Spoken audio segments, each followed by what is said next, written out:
UP board exam 2023 के लिए class 10th science के पेपर में बायोलॉजी के मोस्ट इंपॉर्टेंट विस्तृत प्रश्न लेकर के आए हैं। और जो प्रश्न हम आपको बताएंगे इन्हीं प्रश्नों में से सभी प्रश्न फंसेंगे। तो very most important long questions लेकर के आए हैं।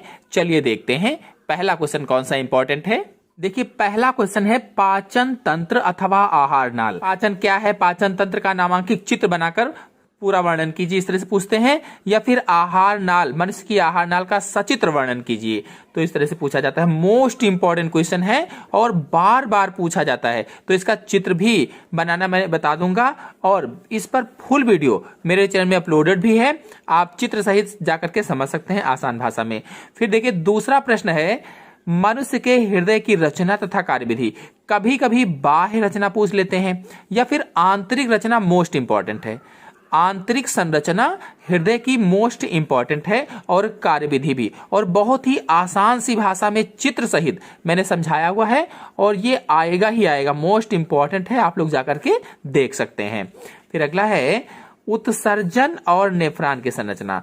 या तो उत्सर्जन तंत्र आ सकता है, अगर पाचन तंत्र नहीं आता है तो फिर पूछेगा कि मनुष्य का उत्सर्जन तंत्र यानी उत्सर्जन किसे कहते हैं। पहले पूछेगा उत्सर्जन किसे कहते हैं, तो उत्सर्जन की परिभाषा बताएंगे और इसके बाद उत्सर्जन तंत्र का नामांकित चित्र की सहायता से वर्णन कीजिए।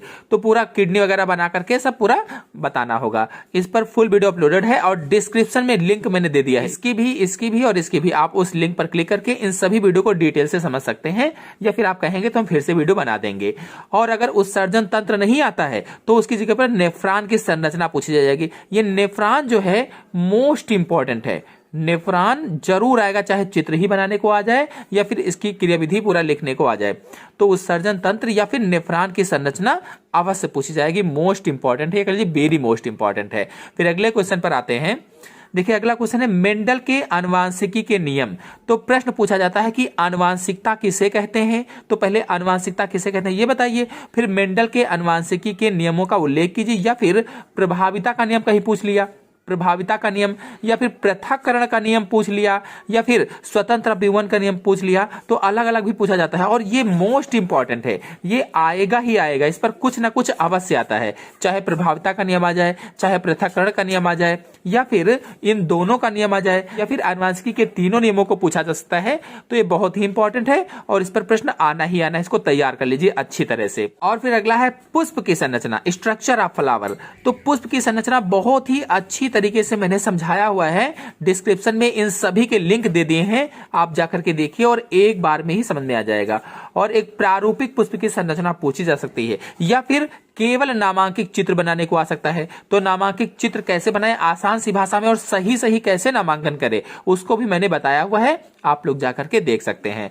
फिर अगला प्रश्न है परिवार नियोजन। तो परिवार नियोजन या फैमिली प्लानिंग जो है ये 10th क्लास के लिए मोस्ट इंपॉर्टेंट है और परिवार नियोजन पर फुल वीडियो भी अपलोडेड है और इस पर प्रश्न आना ही आना है। तो इस तरह से प्रश्न आता है कि परिवार नियोजन क्या है, इसको कैसे नियोजित करेंगे, या परिवार नियोजन की स्थायी विधियों का उल्लेख कीजिए। पूछा परिवार नियोजन क्या है और परिवार नियोजन की स्थायी विधियों का उल्लेख कीजिए। तो स्थायी विधियां कौन सी हो जाएंगी, वैसेक्टोमी और ट्यूबेक्टोमी हो जाएंगी। तो इन पर फुल वीडियो अपलोडेड है, डिस्क्रिप्शन में लिंक है, आप लोग जाकर के देख लीजिए और आना ही आना है इसको। फिर अगला क्वेश्चन है लिंग निर्धारण। तो लिंग निर्धारण में पुरुष में XY, स्त्री में XX गुणसूत्र थे और इस तरह से इसका लिंग निर्धारण किया गया था। ये देखिए XX हो जाएगा, फिर ये XX हो जाएगा और फिर जब Y से क्रॉस करवाएंगे तो XY और इसके Y से तो XY। तो इस तरह से ये पुत्र, इसको भी मैंने बताया हुआ है डिटेल से और मोस्ट इंपॉर्टेंट है, अच्छे से आपको इसमें लिखना भी होगा और इसके बाद एक क्रॉस भी आपको बनाना होगा और इंपॉर्टेंट है, आ सकता है। फिर अगला क्वेश्चन देखते हैं। अगला क्वेश्चन है प्रकाश संश्लेषण या वाष्पोत्सर्जन का। तो अगर प्रकाश संश्लेषण आता है तो वाष्पोत्सर्जन हो सकता ना है। प्रकाश संश्लेषण की प्रकाशिक अपक्रिया कभी कभी पूछते हैं कि प्रकाश संश्लेषण किसे कहते हैं, इसकी प्रकाशिक अपक्रिया का उल्लेख कीजिए, या फिर कह दिया प्रकाश संश्लेषण किसे कहते हैं, इसकी अप्रकाशिक अपक्रिया का उल्लेख कीजिए।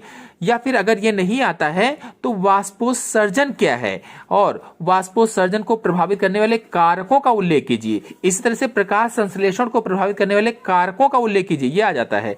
तो ये लॉन्ग क्वेश्चन में प्रश्न पूछे जाते हैं, ये सभी जितने भी मैंने बताए हैं ये सभी लॉन्ग क्वेश्चन बताए हैं और ये वेरी मोस्ट इंपॉर्टेंट क्वेश्चन है और इसी में से सब कुछ आएगा।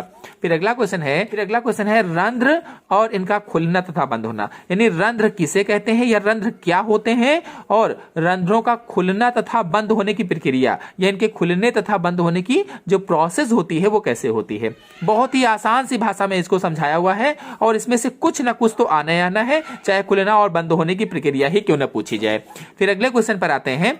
अगला क्वेश्चन है लैमार्कवाद और इनकी आलोचना। कुल मिलाकर के लैमार्कवाद मोस्ट इंपॉर्टेंट है, इसको तैयार कर लीजिए और ये आएगा ही आएगा। अगर नहीं आता है तो फिर डार्विनवाद आना ही आना है। ये दो वाद आप उस चैप्टर से तैयार कर लीजिए या जैव विकास से इन दो वादों को तैयार कर लीजिए और इन्हीं दो वाद पर क्वेश्चन आ जाएगा, तो वेरी मोस्ट इंपॉर्टेंट है, इसको भी अच्छी तरह से तैयार कर लीजिए। फिर अगला क्वेश्चन है नवीकरणीय और अनवीकरणीय पदार्थ क्या होते हैं। चाहे इस पर अंतर पूछ ले तो अंतर भी मेरे चैनल में अपलोडेड है, डिस्क्रिप्शन में इन सब की लिंक दे रखा है, आप वहां से भी जाकर के इसको देख सकते हैं।